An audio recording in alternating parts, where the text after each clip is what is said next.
May all access, dumating ka. Dumating ako, pumasok kami sa backstage, and then sobrang kabado ko dito po. Daming tao. Grabe. Ang daming tao, ganyan. And then nandun kami, nanonood kami, naka-stand up, and then pinapasok na rin kami dun sa technicals kasi wala talagang upuan. So, dahil puno. So, nanonood ako, parang, of course, andun yung feeling na, wow, parang, eto yung mga kasama ko before. And, andun yung longing na you feel,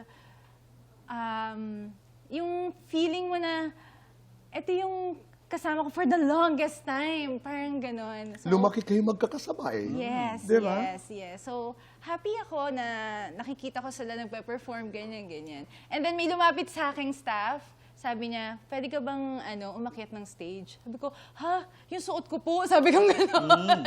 Sabi ko, yung suot ko po, nakakahiya. Sabi ko gano'n.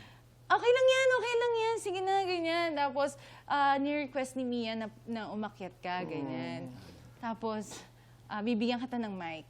And then, sige po. Then, pumunta ako ng backstage. Tinatago pa nila ako dun sa mga girls, ganyan. Tapos, tumapit si Mia. Mare! Nag-iyakan na kaming dalawa doon. Sabi ko, sandali lang, di pa ako lumalabas. Namumugto na yung mata ko, Mare. Sabi ko ganyan. And then, yun nga po, pagkalabas, sobrang yung heart ko talagang nag-uumapaw na na-miss ko tong mga to.